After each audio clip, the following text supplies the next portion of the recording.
तो अब आयम से ह्रीम तक का सफर। आयम जमीन को साफ करने वाला है। मैंने आपको बताया कि आयम आपके पृथ्वी तत्व पर प्रभाव डालता है।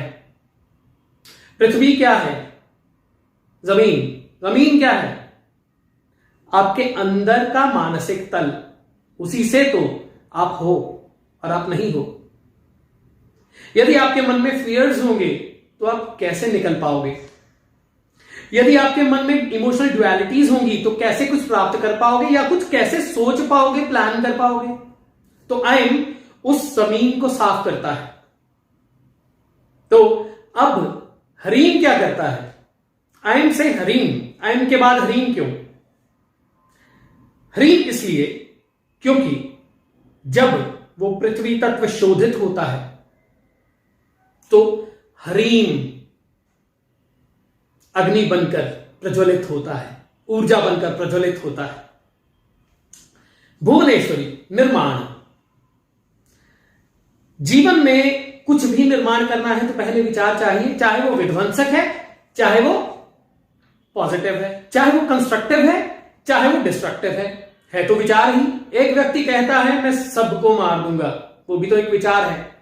और एक व्यक्ति कहता है मैं सारी दुनिया में सृजन कर दूंगा, तो वो भी एक विचार है। एक व्यक्ति कहता है मैं सबके साथ चलूंगा, वो भी एक विचार है। अब कोई व्यक्ति कहता है कि मुझे किसी का साथ नहीं चाहिए, वो भी एक विचार है।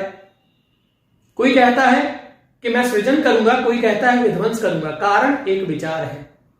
अब वो विचार पॉजिटिव है या नेगेटिव है, ये एक अलग विषय है। परंतु हम आयम से ह्रीम की बात कर रहे हैं, उस विचार का शोधित हो जाना पॉजिटिव सेंसेस में, नेगेटिव सेंसेस में नहीं। अगर ऐसा व्यक्ति अपात्र इस विद्या को प्राप्त करता है तो इस विद्या से विध्वंस होता है। इसीलिए गुरुओं ने या जो एंशिएंट टेक्स्ट्स हैं उन्होंने बाउंडेशंस लगाई हैं इस पर। गुरु पहले पात्र देखता है या फिर पहले उस ऊर्जा को समझना पड़ता है, पहले शोधित करता है उस ऊर्जा को, और आयम उसमें करता है कार्य गुरु की तरह, परंतु सही गाइडेंस से और सही विचार से। तो विचार ही सब कुछ है। अब जमीन साफ हो गई, विचारों की जमीन अब साफ हो गई, हमारी स्टेट ऑफ माइंड चेंज हो गई, ऊर्जा शोधित हो गई, शांता, श्रृंगार, हास्य हमारे अंदर स्थापित हो गए। ह्रीम, अग्नि। मैंने कुछ प्लान करा, मैं कुछ करना चाहता हूं, मैं आपसे बात कर रहा हूं, आपने सुना, वो ऊर्जा जो आप पर आ रही है, वो ऊर्जा जो मेरे से जा रही है, वो ऊर्जा जो मेरे अंदर प्रज्वलित है और आपके अंदर हो रही है, तो क्या है? वो अग्नि है।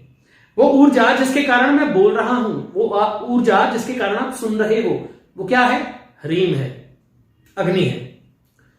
ह्रीम की ईश्वरी भुवनेश्वरी, जिनका बीज मंत्र ह्रीम माना गया, वो कौन है? भुवनेश्वरी, सभी भवनों की ईश्वरी, इस अर्थ की ईश्वरी, इस अर्थ के संपूर्ण सृजनात्मक से लेके विध्वंसक तक निर्माण की ईश्वरी।